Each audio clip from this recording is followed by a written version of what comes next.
Mancherial MLA Prem Sagar రావు తాను పట్టిన కుందేలకు మూడే కాలన్నట్టుగా వ్యవహరిస్తున్నారని మాజీ ఎమ్మెల్యే దివాకర్ రావు ఆరోపించారు. మంచిర్యాల జిల్లా కేంద్రంలోని ఆయన నివాసం వద్ద ఏర్పాటు చేసిన మీడియా సమావేశంలో ఎమ్మెల్యే ప్రేమ్ సాగర్ రావు వైఖరిపై ఘాటుగా స్పందించారు. మాజీ మంత్రి కేసీఆర్ నేతృత్వంలో మంచిర్యాల అంతర్గాం గోదావరి నదిపై వంతెన నిర్మించేందుకు బడ్జెట్ రిలీజ్ చేస్తే ప్రస్తుత ఎమ్మెల్యే ప్రేమ్ సాగర్ రావు దాన్ని ముల్కల్లాపై నిర్మించేందుకు చర్యలు చేపట్టేందుకు సిద్ధమయ్యారని ఆయన ఆరోపించారు. ప్రజాభిష్టం మేరకు మంచిర్యాల అంతర్గాం గోదావరి వంతెన నిర్మాణం చేపట్టేందుకు చర్యలు చేపట్టాలని ఆయన కోరారు. మంచిర్యాల అభివృద్ధిని అడ్డుకునేందుకు ఎమ్మెల్యే ప్రేమ్ సాగర్ రావు వ్యవహరిస్తున్న తీరు ఆందోళనకరంగా ఉందని అన్నారు. ఎవరి లాభం కోసం బ్రిడ్జి నిర్మాణం మార్చేందుకు ప్రయత్నిస్తున్నారని ఆయన ప్రశ్నించారు. మంచిర్యాల అంతర్గాం గోదావరి నదిపై వంతెన నిర్మించాలని రాష్ట్ర ముఖ్యమంత్రి రేవంత్ రెడ్డి సంబంధిత మంత్రులకి బహిరంగంగా లేఖ రాశానని ఆయన తెలిపారు. అధికారులతో సర్వే చేయించిన తర్వాతే బ్రిడ్జి నిర్మాణం చేపట్టాలని ఆయన హితవు పలికారు. ప్రజా సమస్యల్ని గాలికి వదిలేసి ఎమ్మెల్యే ప్రేమ్ సాగర్ రావు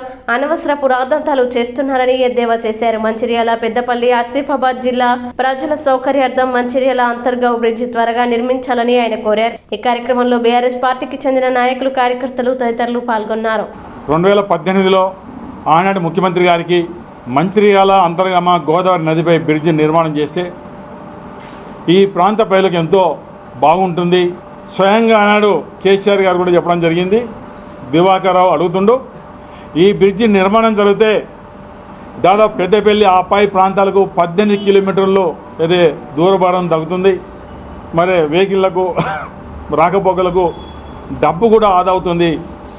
ఇది నేను చేయడం జరుగుతుందని మరి ముఖ్యమంత్రి గారు ఒక మంచి ఉద్దేశంతో మంజూరు చేయడం జరిగింది 164 కోట్ల రూపాయలతోటి. అటు అంతర్గాం దాకా ఏదైతే బీట్ రోడ్, డబుల్ రోడ్డు, ఇక్కడ మన దగ్గర కూడా అప్ టు గోదావరి దాకా మంచి సిమెంట్ రోడ్డు, ఇది దాదాపు చేపట్టినట్లయితే 18 కిలోమీటర్లు తగ్గుతుంది అనే ఆలోచన టెండర్ అయిన తర్వాత ఆనాటి ముఖ్యమంత్రి కేసీఆర్ ఫౌండేషన్ అయిన తర్వాత ఈ ప్రాంతం ప్రజలు, ఈ ప్రాంతానికి గుండెకాయ లాంటిది ఈ బ్రిడ్జు. ఆనాడు ప్రతి ఒక్కరు సంబరపడ్డారు. ఈ పెద్దపల్లి జిల్లా కావచ్చు, మంచిర్యాల జిల్లా కావచ్చు, ఆసిఫాబాద్ జిల్లా ఉన్న ఇలా ఎలక్టెడ్ పర్సన్స్, ఇలా శాసనసభ్యులు కావచ్చు, మరొకరు కావచ్చు, అందరూ కూడా మంచిర్యాల అంతర్గాం నది గోదావరి నదిపై బ్రిడ్జి కావాలని ప్రతి ఒక్కరు కోరుకుంటున్నారు. ఇలా స్థానికంగా గెలిచిన ఎమ్మెల్యే ఇది ములకల్ల గంజి కడతామంటున్నారు. ఎందుకు ములకల నుంచి కట్టాలి? ఎవరిని ఉద్ధరించడానికి ములకల నుంచి కట్టాలి? ములకల నుంచి కడితే దాదాపు 450 కోట్ల రూపాయలు అవుతున్నాయి. దాదాపు 8 కిలోమీటర్లు ల్యాండ్ అక్వైర్ చేయాలి. దాదాపు 100 ఎకరాల భూమి కొనుగోలు చేయాలి. ఇన్ని చేసినప్పటికీ తగ్గేది 5 కిలోమీటర్లు. ఏదైతే ములకల నుంచి అక్కడ బసంత్ నగర్ పోయే అది బ్రిడ్జు ఎవరు కూడా కోరుకోవడం లేదు. దేనికోసం కోరుకుంటే చెప్పండి. ఇలా ఇది అందరికీ ఉపయోగపడేదాన్ని కావాలని తాను పట్టిన కుందేడికి 3 కాలు అనే దిశగా ఆ కార్యక్రమం ఏది ఇక్కడ వద్దంటున్నాడు.